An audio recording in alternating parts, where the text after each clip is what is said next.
All right, so this is the review and application of the ALPHAGVRD skin for the new Canon R5. So I heard that the actual coating or the material used in the R5 isn't as durable as the 5D Mark IV. So just to be sure, I actually looked for something to protect it, and this was the best option that we had. So this thing is available online, and it cost about $60, and it took about a week to get here, even though it was specially made, but that might have been because the R5 is so new. So let's check out what we get. The packaging, pretty awesome.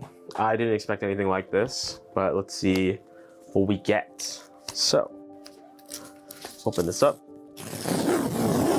You have a pull tab in the back. Open that up. All right, okay. So we have the LifeGuard. It's like a plastic spudge that you get, maybe with some screen protectors. And okay, that's not bad. So we have all of the stickers right here on the sheet, and you just apply it. And you do need, there's a certain part for the grip that you need to heat up so that it can form to it, and you need either, they recommend a heat gun, but they also say that a hair dryer should be able to do it. So I have a hair dryer here, and we're gonna try it out. Let's see how it goes.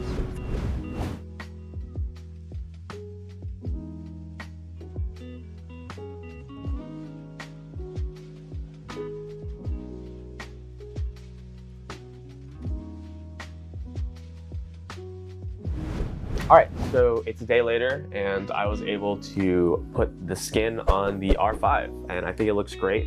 But some things to note: they recommend that you use tweezers to actually install the skin. It helps with holding the skin while you're trying to place it down. I use the metal tweezers. They recommend using plastic tweezers so you don't damage the skin. The metal tweezers work fine, but yeah, if you have plastic tweezers, go ahead and try those out.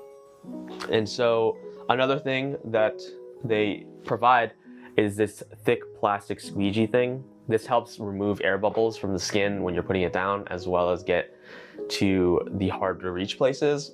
This thing is really awesome, and it's essential if you want to adhere the skin right under the logo. So I would keep this around.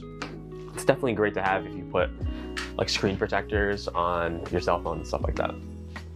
So another thing to note is that there isn't actually a physical instruction. You actually have to download it. And the way that they actually do it is a QR code that's on the back of the packaging. So it's like right here. And it's actually an unlisted YouTube video. I'll link it in the description if you want to check it out.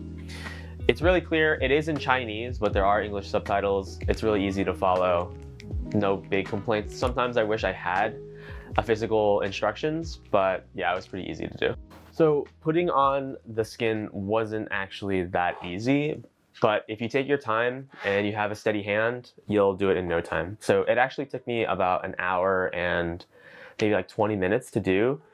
And I was taking my real time. There are some imperfections here, but yeah, I think you'll be fine if you just take your time with it. And there was one thing I was actually really worried about. It was actually the grip part. And so for the grip, you actually have to heat it up so that it forms to the grip itself. And I was worried that, I don't know, if I heat it up too much or it'll melt. But that was probably the easiest part about the entire process. You just kind of line up the holes and then you heat it up. I used a regular hair dryer, and that worked great. And as soon as you heat it up, it just forms to the grip itself and you're good to go. Okay, as for the final result, I think it looks great and it'll serve my purposes perfectly fine. It'll protect the camera from small nicks and scrapes from when I'm taking it on hikes. So this is perfect.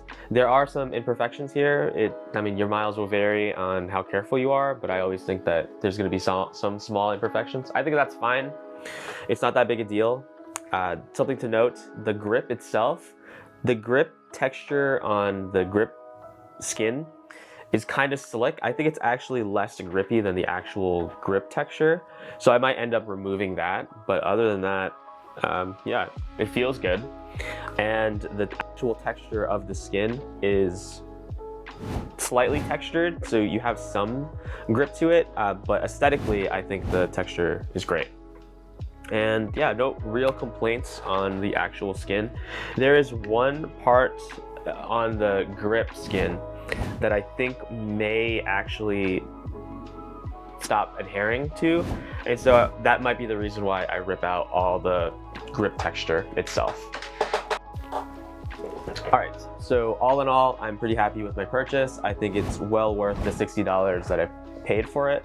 It'll protect my camera, and it looks great. And the other alternative is having one of those cheap silicone cases around the camera, and I'm not really about that. So this is definitely the best option if you are looking to protect your camera from small nicks and scrapes.